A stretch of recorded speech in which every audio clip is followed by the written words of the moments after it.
기도하겠습니다. 사랑하신 아버지 하나님, 늘 감사와 감격이 영혼 안에 있으면 얼마나 떳떳하지 못하고 용감하지도 못하고 똑똑하지도 못한 저를 예수 그리스도를 알게 해주심으로 담대함이 뭔지, 분명한 표현이 뭔지, 옳고 그름의 선별이 뭔지를 알게 하신 것을 감사합니다. 죄에 대하여 유능하고 비굴함과 낙담과 열등에 정말 선봉자처럼 살았던 저에게 예수 그리스도의 구속은 얼굴을 높이 들 수 있게 해주셨고 어깨를 필 수 있게 해주셨고 내가 어떠한 사람이었던 것에 대하여 잃어버릴 만큼 확실한 영생으로 이끌어 주신 것을 감사합니다. 요한 1서 5장 말씀을 교제하는 데 있어 주님 사랑하는 성도들 안에 예수 그리스도를 바로 심어 주셔서 각자의 영혼 속에서 예수님의 이름이 찬란히 빛나고 그 이름 속에 순복할 수 있도록 축복하옵소서. 예수님의 이름으로 기도합니다. 아멘.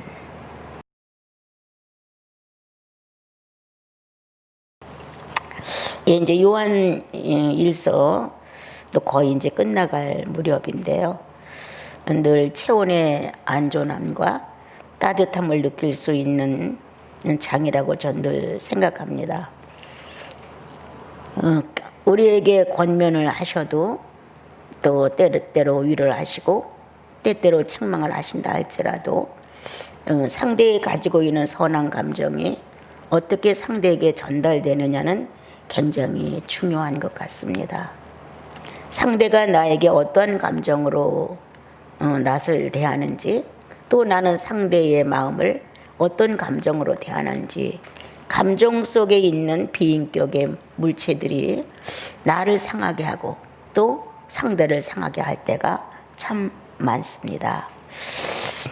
주님이 우리에게 이러한 편지를 쓰시는 것은 하나님 성부에 대하여 예수님 성자에 대하여 하나님의 영이신 성령님에 대하여 알게 하시려고 이러한 편지를 쓰셨는데 그것은 영생과 관계됐기 때문이다. 우리들은 많이 오해를 한 것 같아요.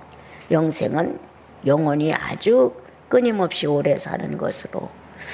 그런데 영생의 깊이를 마음에 새겨보면 영생을 얻으리로다. 하나님이 세상을 이처럼 사랑하사 누구든지 예수 믿으면 영생을 얻는다.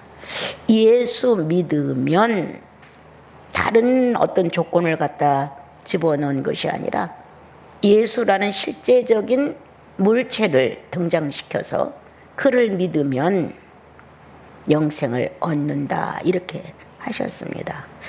보이지는 어떤 신비체의 오묘한 그런 것이 아니고 누군가가 망상으로 상상하고 그렇게 해서 뭘 만들어내는 것도 아니고 실제 인물이 이 땅에 오셔서 해놓으신 어떤 업적에 대하여 받아들이면 영생을 얻는다 이렇게 하셨습니다. 영생은 내 변화였습니다. 나는 예수 그리스도를 만나서 내가 큰 변화를 일으켰을 때 이게 영생이로구나. 없던 어떤 다른 세계가 내 마음 안에 생겨서 듣고 보고 말하는 의식 자체가 달라지기 시작을 했습니다. 그래서 나라는 한 사람이 살고 있는 내 자그마한 지구가 변화를 일으켰어요. 하나님이라는 분이 아버지로서 등장을 하시고 예수님이라는 분이 내 구원주로 등장을 하시고 내가 하나님께 어떻게 해야 좋을지를 모르는데 할 수 있게끔 나를 만드신 성령님의 조화가 내 영혼 속에 있었어요. 그래서 영생이라는 것은 누가 이렇게 저렇게 설명을 해줘서가 아니라 구원받은 자 안에서 저절로 확증되는 없던 하나님이 내 안에 아버지가 되는 없던 예수 그리스도가 내 안에 구세주가 되는 없던 하나님의 영이 내 안에 인격과 연합한 성령이 되심을 알게 하셨어요. 막연히 천국 가고 막연히 영원히 살고 이런 관점에서의 신앙이 아니라 없었던 새로운 어떤 내용이 내 속에 전달되면서 나는 그분들과 연관되어서 살아야 된다는 어떤 의미를 알게 되었어요. 그래서 천국보다 내 솔직한 마음은 더 그것이 소중했어요. 영생. 죽어서 지금 여기서 누릴 수 없는 그것을 천국 가서 누린다. 이것보다는 영생을 주심으로 현실에서 하나님의 존재성이 움직인다는 것. 보이지 않는 그분을 애타게 그리면서 살아있는 존재보다 월등히 존재의식을 더 느끼면서 예수 그리스도를 찾는다는 것. 그리고 나라는 어떤 다른 한 사람이 새롭게 되어서 보지도 만져보지도 알지도 못하는 어떤 신적 존재의 사실체를 갈망할 수 있다고 하는 것. 이것은 영생의 확실한 거다.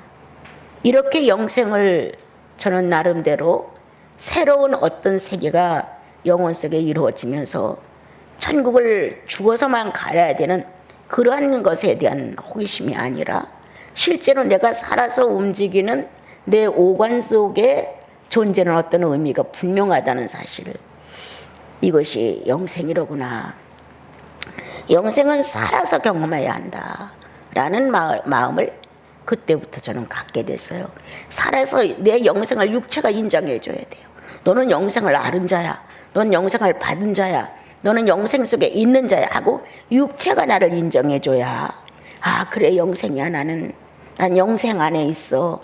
이렇게 내 육체가 영생을 시인해 주고 인정해 주고, 나는 그 영생이 있다는 사실로 시인과 인정을 받으면서 영생을 소유한 자로서의 삶을 살아갈 수 있는 갈망을 일으키게 된 것이었어요. 그러니까 부도 싫다, 건강도 싫다, 장수도 싫다, 아무런 의미가 없어요, 이런 게. 다만 내가 실제로 만난 이 영생의 주인이신 분들에 대하여 알고 싶은 갈망 외에는 다른 게 없었어요. 그래서 영생이라는 것을 좀 의미 있게 나와 여러분이 생각한다면 하나님과 관계를 맺는 것, 그의 사회 안에 내 사회가 들어있다는 사실, 그의 살아있는 생명의 존재자라는 이 엄연한 영육이 느낄 수 있는 현실이 내게도 전달되어서 나도 내 영육의 현실을 그분과 조화를 맞춰 나간다는 것, 영생이다. 그래서 나는 한 발짝도 안 되는 천국과 이 현실, 영계와 현실은 그냥 한 발짝 딱 이렇게 건너뛰는 것처럼 늘 생각을 했어요. 그리고 어떤 신비를 조금 경험하게 됐을 때 땅과 지상과 천국은 붙어 있었어요. 그 붙어 있는 데서 라인이 이렇게 선명히 그어진 건 아니었지만 그냥 한 발을 디드니 순간계였고 한 발을 디드니 영계였어요. 그래서 그때 저는 그 마음이 살아있었기 때문에 이때여 살아간다. 지상과 세상과 육체의 삶과 영계는 하나로 잇대어서 연이어가는 것이지 갑자기 죽어서 뚝 떨어져 나가서 천국을 가는 것은 아니다. 그런 것은 누가 가르쳐주지 않았어도 내 안에서 어떤 의미를 가지고 알려주고 있었어요. 그래서 영생의 가치를 굉장히 소중히 여겼어요. 내가 존재하는 것, 의식되지 않았던 어떤 실제의 존재가 내 안에서 의식되는 거, 이런 삶이 정말 내 영혼 안에서 이루어지니까 영생이 확실해. 나는 내 안에 다른 사회가 있어. 이렇게 다른 사회가 있는 것, 내가 보지도 않고 듣지도 않고 느껴보지도 못했던 또 다른 어떤 의미가 내 안에서 움직여지는 것, 영생이라고 그렇게 스스로 추리하고 믿어왔습니다. 여기서 13절에서 영생을 알게 하려고 이렇게 예수 그리스도를 만난 여러분들 안에는 영생이 확실하게 되어 있습니다. 내가 그 영생을 찾아 좀 더 주인공답게 영생을 누리느냐, 영생에 대하여 좀 더 나를 희생하느냐, 이렇게 움직여진다면 나와 여러분은 영생이 죽어서 가는 막연한 어떤 장소가 아니라 현재 하나님이신 전능자와 존재성을 같이 한다는 게 영생이라는 걸 결론 지을 수 있습니다. 그래서 허무맹랑한 것을 쫓아가지 않는다. 진리에 어긋난 것을 진리라고 인정하지도 않는다. 성령을 받은 사람으로서의 자세가 아니면 용납이 안 된다. 구속이 확실한 사람으로서의 사생활이 반듯하지 않으면 이상하다라고 생각하게 된다. 그러므로 영생을 초한 하나님의 자녀들, 나시린의 의미 있는 성도들, 정말 영생은 내 안에서 새로운 제도로, 새로운 피조물인 나를 새로운 사회에 입적을 시켜서 이끌어 가고 있다는 사실을 확신할 수 있느냐. 그리고 또한 그분이 나의 사생활에 개입하셔서 여러 가지 생활에 변화를 일으키시는 것이 내 구미에 안 맞을 수도 있다. 내가 생각하고 싶지 않은 것도 있다. 그런데도 불구하고 내 생활에 뜻하지 않은 사건이 일어나는데 이것은 내가 영생을 누리는 사람이라는 것을 증명하기 위한 하나님의 방법일 수가 있다. 세상에 너무나 깃들어져 있고 익숙해져 있고 찌들려 있는 우리들은 영생의 생활이라는 것을 감히도 생각도 못했다. 그래서 예수 믿고도 세상에 필요한 것들을 달라고 조르는 모습을 갖게 됐고, 뭔가 조금 내게 불편함이 오면 그거를 해결하고 싶은 마음 때문에 영생을 뒤로 미루고 현세의 세상에서 필요한 조건들을 만족시켜달라고 우리는 애원을 하지 않았는가 싶어요. 영생은 그렇게 가치 없는 것은 결코 합니다. 영생은 이 세상을 초월할 수 있는 무서운 힘이 들어 있습니다.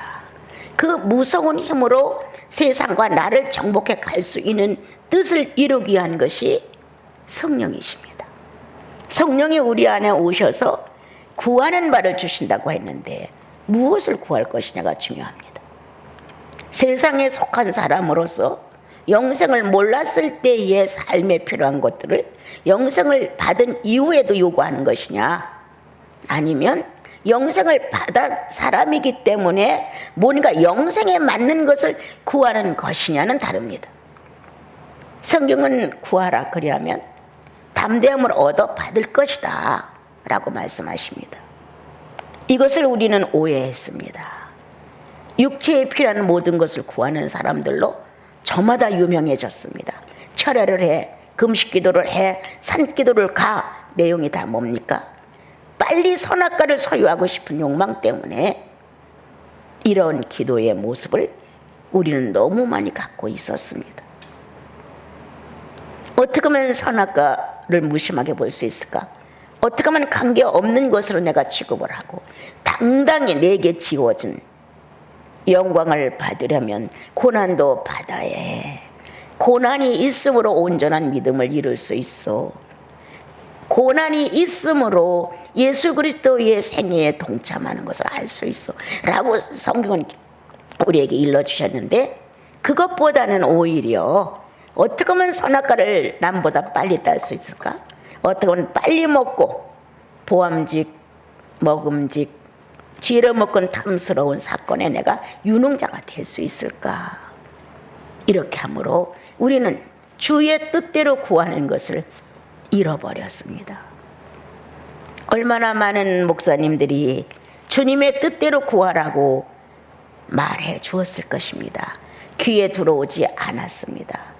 주님의 뜻대로 구하라는 것은 자신을 버리라는 것, 세상은 잠깐 있다가 하는 것이니까 관심 갖지 말라는 것, 원수도 사랑하라는 것, 네 것을 가난한 자에게 주라는 것, 모든 건 나에게서 다 뺏어가는 것 같은 거예요.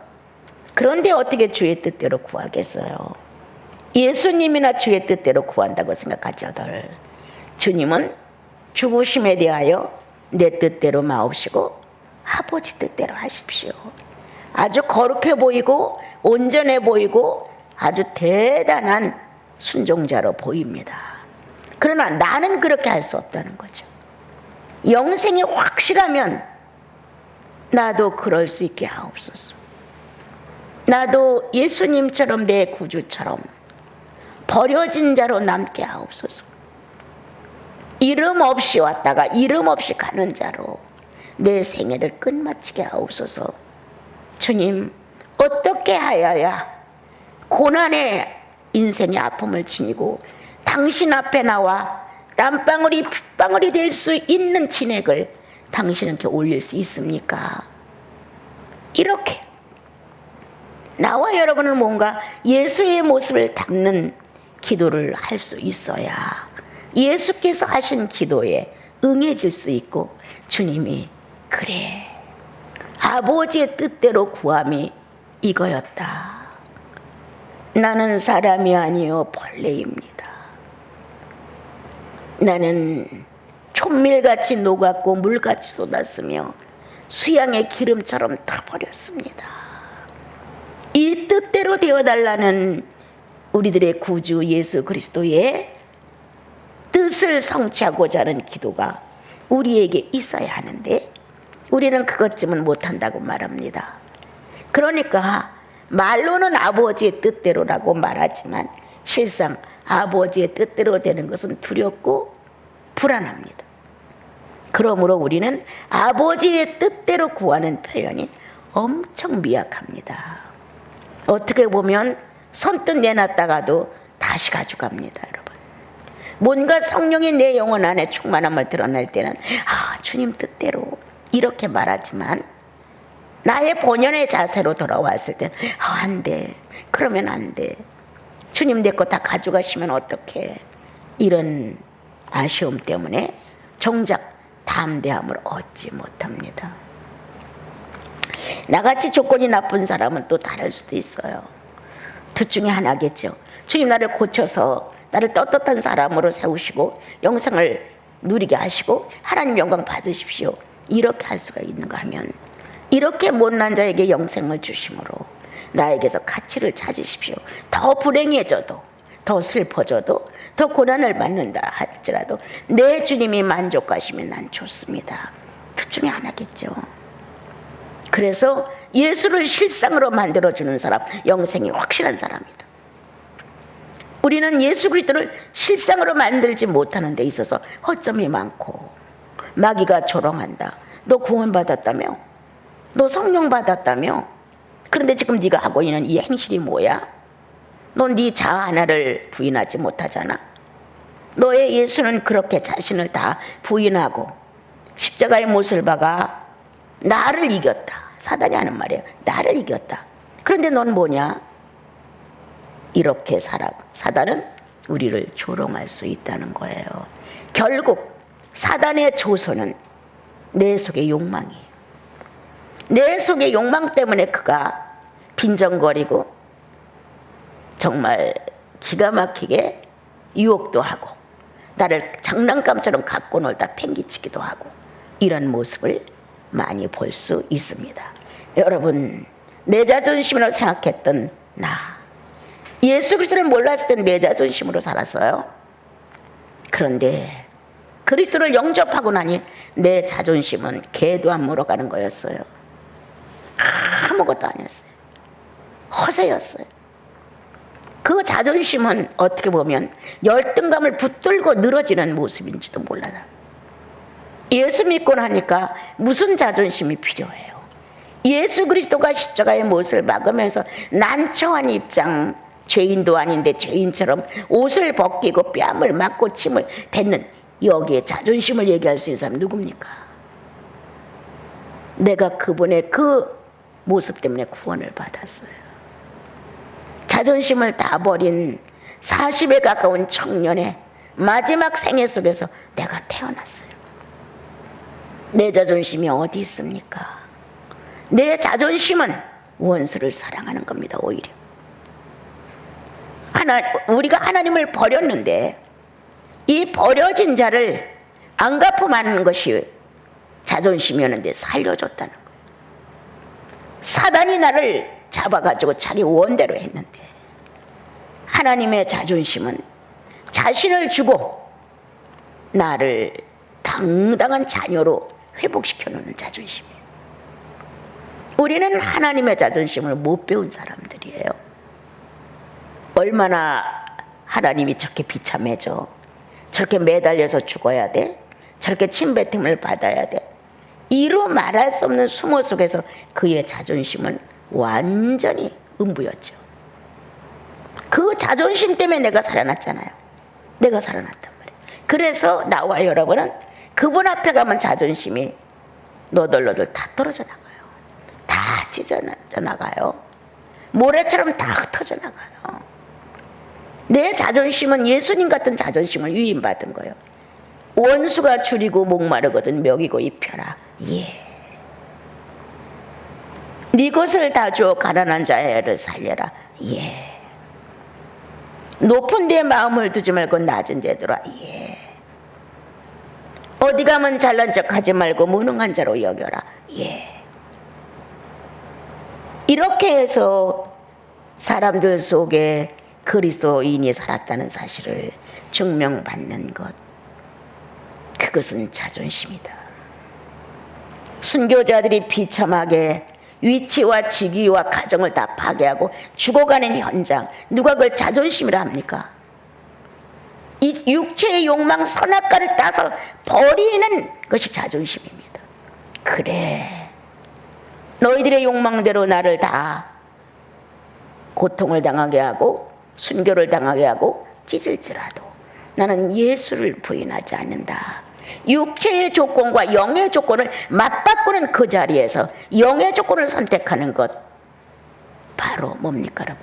자존심입니다. 세상이 주는 자존심과 사람이 생각하는 자존심은 여러분 틀립니다.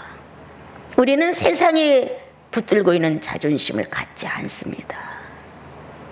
그래, 내가 얼마나 못났으면 네가 나를 비웃겠니? 내가 얼마나 당신보다 못하면 당신 나를 멸시하겠소? 맞소? 내가 이 자존심을 회복하고 대처할 수 있는 것은 내가 나를 버리는 것이다. 이렇게 생각한다면 우리들이 연약해짐을 통해 그리스도가 높아짐을 볼 수 있습니다. 여러분, 우리는 주님의 뜻대로 구하는 자들입니다. 가장 큰 문제가 되고 있는 나와 여러분의 사생활 속에 나타나는 크고 작은 감정들의 행동은 자존심에서 많이 발생됩니다. 그러나 우리는 헛된 자존심을 모릅니다. 왼뺨을 떼면 오른뺨을 주라는 자존심. 주께서 십자가에 매달려 돌아가시면서 만민의 조롱을 받았던 자존심. 아버지를 살리기 위한 아들 아담을 건지기 위한 자존심. 끝내 부활은 모든 수치와 고난과 버림을 회복시켜 주셨습니다. 오늘 주님은 또 다시 우리에게 그렇게 말씀하셨습니다. 사망에 이르지 아니하는 죄범을 보거든 구하라. 그리하면 사망에 이르지 아니하는 범죄자들을 위하여 그에게 생명을 주시리라. 사망에 이르는 죄가 있으니 이에 관하여 나는 구하라 하지 않겠노라. 이렇게 사망에 이르는 죄와 사망에 이르지 아니하는 죄. 예. 우리는 어떻게 구분해야 될까요? 죄는 다 동일을 시하는 것으로 보는데 어떻게 해야 이건 사망에 이르고 이건 사망에 이르지 아니한 죄라고 분별해서 자기의 신앙 하나 정도는 바르게 진단해 가고 이와 같은 내용을 갖고 있는 형제 자매를 만났을 땐 어떠한 권면을 할 수 있는 것일까요? 나도 지난날에 엄청 고민해서 이거 주님 나는 이해가 안 됩니다. 뭐가 사망에 이르는 것이고 뭐가 사망에 이르지 않는 것인지 모르겠습니다. 이렇게 많이 고민을 하던 차 어느 날 제 마음에 알려진 내용이 하나 있었는데 모세의 율법은 어떻느냐 라는 질문이었어요. 다 때려 죽이고 이렇게 하라 저렇게 하라 그렇게 되어 있는 생각이 뻗뜩 났어요. 죄를 진 자들에게는 거의 죽는 걸로 결론이 나 있는 것이에요. 그러면 크고 작은 것이 아니라 죄는 결론적으로 다 죽음에 이르는 것이 아닌가. 그런데 방법은 하나님이 그 방법을 붙들고 계셨어요. 그렇게 다 죄를 짓고 죽음을 만나는 것이지만 하나님의 방법은 그 죄를 사유하심이 있는 방법을 내놓으신 거예요. 그렇지만 살아날 수는 있다. 그래서 이 모세 율법을 생각하다가 율법 안에 죄 사함이 있지 않은가. 그러면서 주님의 시편이 생각이 난 거예요. 주께서 죄를 세시면 그 앞에 살 자가 어디 있습니까? 주님께만 죄 사유함이 있습니다. 이 말이 파도처럼 밀려왔어요. 주님께만 죄를 사유하심이 있다는 이 내용이 정말 그 당시에는 충격적이었어요. 그래서 조금은 이해를 할 수가 있었어요.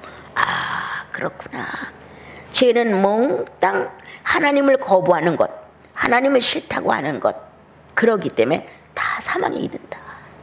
그런데 한 가지 방법은 사유하심이 있는 하나님께 피하면 산다. 그래서 이런 것이었구나 라는 것을 조금은 이제 이해했는데, 내 개인적인 신앙에 큰 도움을 준 것은 가인과 아담 같은 죄는 사망에 이르는 죄다. 주님이 직접 개입하셨다. 따먹지 말라고. 성령의 음성이 분명히 아담을 건드렸다. 그런데 따먹었다. 성령을 회방하는 자. 나도 모르게 손뼉이 탁 쳐졌어요. 그 당시에. 그래, 하나님의 음성에 닿았다. 모든 기관이 의식했다. 따먹으면 안 된다는 걸 솜털까지도 알고 있다. 그런데 선악과를 땄다. 실존 존재의 가치를 무시하고 반항하는, 거역하는, 그것은 사망에 이르는 것이 된다. 또한 가인은 실제의 인물 아벨, 자기의 동생을 놓고 자기 스스로 견디지 못하는 악성을 발휘하기 시작했다. 주님은 또 말했다. 동일하다. 이거 따먹으면 안 돼, 아담아. 죽게 된다. 라고 하셨던 음성을 또 가지고 가서, 가인아, 네가 얼굴이 안색이 변함이 어쩜이냐? 죄의 소원은 네 속에 있지만 너는 그것을 정복하고 다스려야 되지 않겠냐? 이렇게 했다는 거예요. 그런데 쳐 죽였어요. 그럼 뭐냐? 결국 성령을 회방하는 자는 사함을 받지 못합니다. 10개의 사건 중에 한 가지를 성령을 거스렸다 합시다. 그거는 사망입니다. 또 넓게 봅시다. 한 가지를 계명을 범하면 다 범한 것이라고 기록을 하셨습니다. 왜? 하나님이 계명을 보냈기 때문에. 마음이 아픈 건 동일하고 한 분을 반역하는 건 동일한 거다. 10개의 계명이 하나님이 다 따로따로 있다면 한 개의 하나님만 거역한 거지만 하나의 하나님이 10개의 계명을 다 보냈으니까 결국 하나님 한 분을 쳐내리는 거죠. 난 너 필요 없어 라고 발길로 차면서 거절하는 거죠. 이러한 모세의 법과 성령을 거스리는 법에 대하여 내면의 인격과 외적인 조건의 행실에 대하여 뭔가 나는 어떤 나름대로의 구별이 됐어요. 나는 누구를 통하여 성경 공부를 이렇게 해본 적은 없습니다. 그런데 성령이 스승이 되셔서 내게 이러한 것들을 가르쳐 주셨어요. 그래서 나는 늘 주님의 내 개인 교수, 나는 그의 제자. 이런 마음을 가지고 성경을 폈었던 거예요. 오늘 사망에 이르는 죄, 기겁을 하게 되죠. 내가 몸살이 나고 밥맛이 없고 사람이 싫어질 때가 있어요. 성령을 거스리는 뻔뻔스러운 성도를 볼 때 내 영혼이 너무 흐느끼고, 어떻게 저렇게 우리가 예수를 믿었는데 주의 성령을 저렇게 짓밟을 수가 있을까? 그때 내 몸살이 젖어요. 그리고 며칠 동안 의욕이 없어요. 정말 용서를 빌고 주님 앞에 나가 무릎을 꿇고, 또한 이 현실에서 사람을 상대로 됐다면 용서를 빌고 이래야 되는데 이게 전혀 없이 괜찮은 거예요. 가인아, 네 안색이 변하면 어쩌면 반드시 하나님이 역사했다는 거예요. 성령이 우리 안에서 반응했다는 거예요. 네가 어찌하여 아간처럼 감췄어? 네가 어찌하여 게하샤처럼 쫓아가서 그 물건을 달라고 했니? 이미 양심이 움직였다는 거예요. 그런데도 불구하고 딱 묻어놓고 자기는 안 한 거예요. 이러한 성도들의 모습에 나는 사람이 싫어. 난 사람이 싫어요, 주님. 이러한 울음을 터뜨린 때가 정말 한두 번이 아니었어요. 정말 우리가 내 자신이 조금 모르고 어떻게 했어도 기도 시간에 생각날 때가 허다하잖아요. 주님을 찾아가서 심령으로 그분을 대면하게 되면 내가 드러난단 말이에요. 내가 가시로 기도하는지 진실하게 하는지. 그러면 그때라도 회개가 되잖아요. 주님, 내가 잘못했습니다. 내가 내 마음에 그런 계산이 있었습니다. 주님, 내가 엉뚱했어요. 내 욕망이 컸어요. 그분 앞에서 고백을 하게 된단 말이에요. 그러면 자연히 사람들과의 문제도 와서 무릎을 꿇고 용서를 빌게 되죠. 그거 잘못했습니다. 이러한 교제권이 없다면 그것은 사망에 이르는 법에 들어가서 어떻게 할 수 없어요. 나는 사람이 아무리 희생을 해도 안 된다는 걸 느낀 게가 있어요. 권면도 안 돼. 애원도 안 돼. 기도도 수없이 해서도 안 돼. 이렇게 안 된다는 어떤 모습을 보게 되면 난 내가 지쳐요.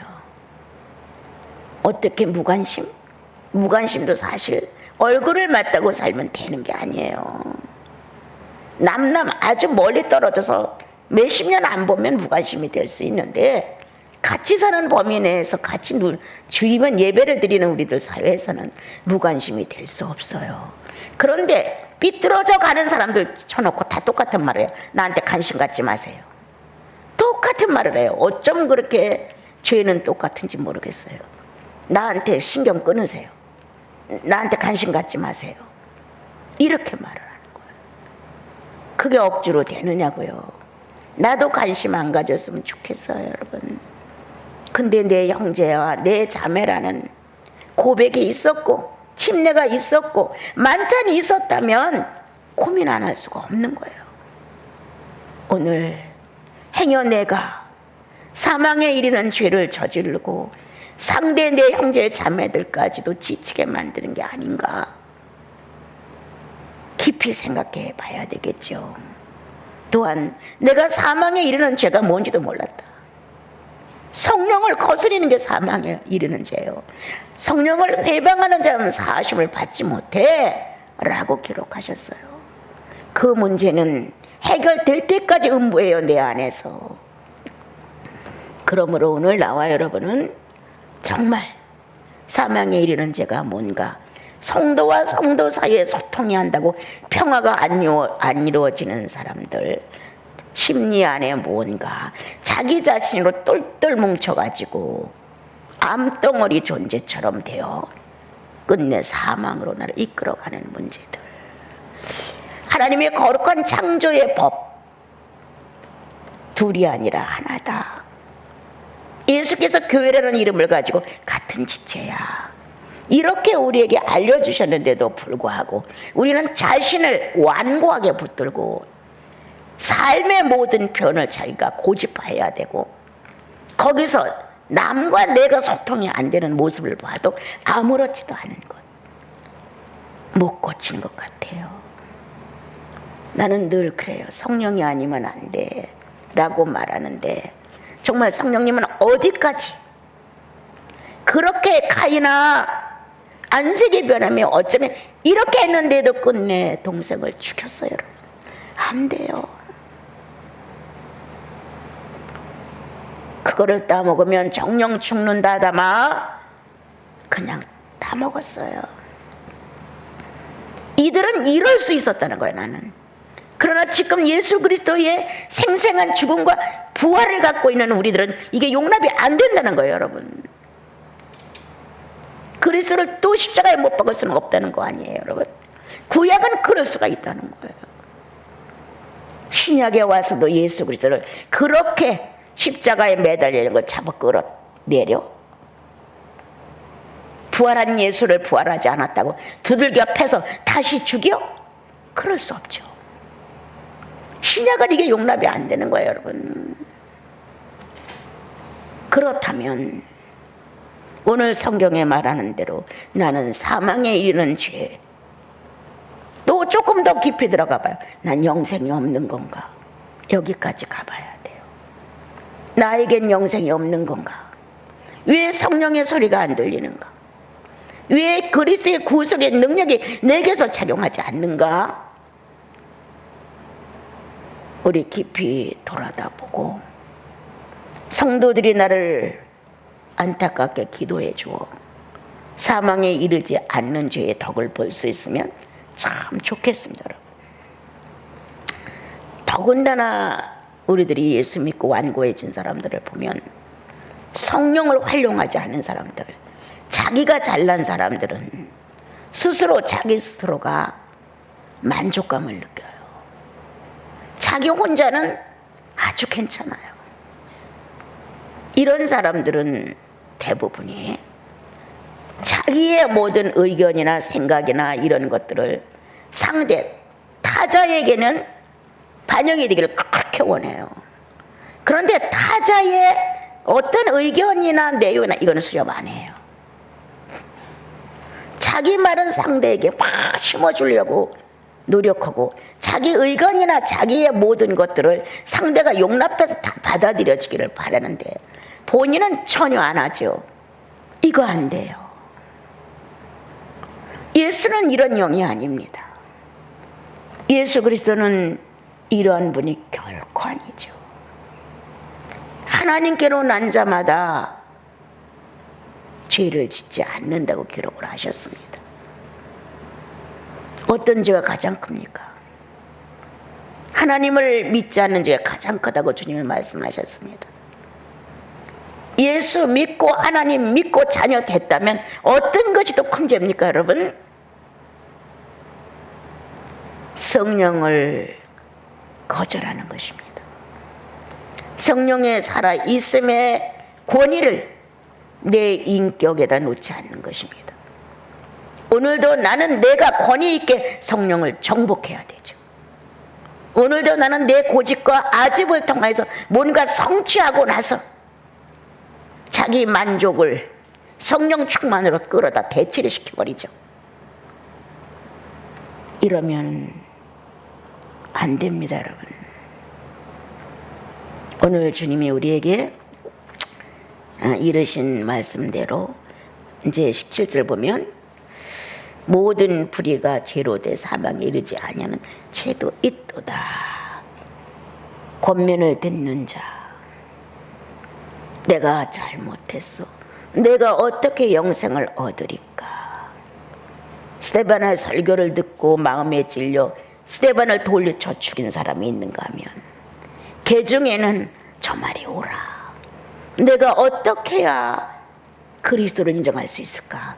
이러한 하나님의 음성을, 성도들의 권유를 듣고 자기를 돌이킬 수 있는 자는 사망에 이르지 아니한다. 자기 완고와 고집을 주님 앞에 항복하는 자는 조금이라도 예수님이다라고 생각하고 내 형제의 어떤 말 한마디를 인정해 줄 수 있는 여유가 있다면 결코 사망에 이르지 않는다. 보이는 형제를 사랑하지 않고 보이지 않는 하나님을 사랑한다는 거짓말이다라고 주님이 말씀하셨습니다. 보이는 내 형제들과 화합하느냐?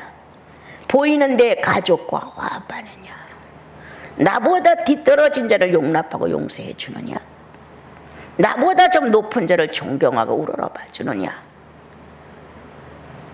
이러한 양식을 영혼 속에 조금이라도 가졌다면 반드시 사망에 이르지 않습니다.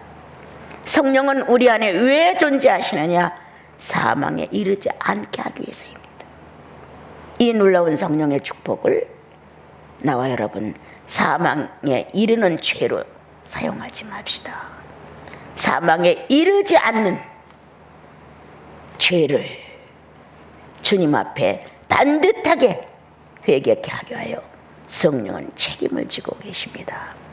오늘 나와 여러분 성령에 의하여 감사하시고 못돼 먹은 나, 고집센 나, 혈기적인 나, 인색한 나, 타산적이고 손에 안 바르고 부들부들 떠는 나, 말로는 희생이고 예수인인데 실제성에 와서는 1푼도 양보를 할 수 없죠. 이러한 우리가 돼서는 아니 되지요. 하나님과 관계가 좋은 사람은 반드시 사람 관계에 담벽이 허물어집니다. 하나님과 자기가 신앙이 좋은데 사람하고 안 된다면 이미 끝난 사람입니다. 그 사람. 하나님과 좋다고 하는 자기 만족 도취에 빠져 있기 때문에 불가능합니다. 이 성경에는 가능과 불가능이 참 많이 되어 있습니다. 오늘 우리 다시 한번 심사숙고히 돌아보시고 저마다 새해 신년부터 성령 충만했으면 참 좋겠습니다. 기도하겠습니다. 우리들의 아버지 하나님, 그리고 내 아버지이신 주님, 그토록 우리를 아끼시고 사랑하지만 우리는 너무나 감각이 없어요. 주님, 우리 나시린 식구들 형제님들에게 새로운 성령의 불을 접근시켜 주시고 자매님들에게 정숙하고 단정한 그리고 현숙한 모습으로 성령과 어우러져 사는 모습이 있게 하옵소서.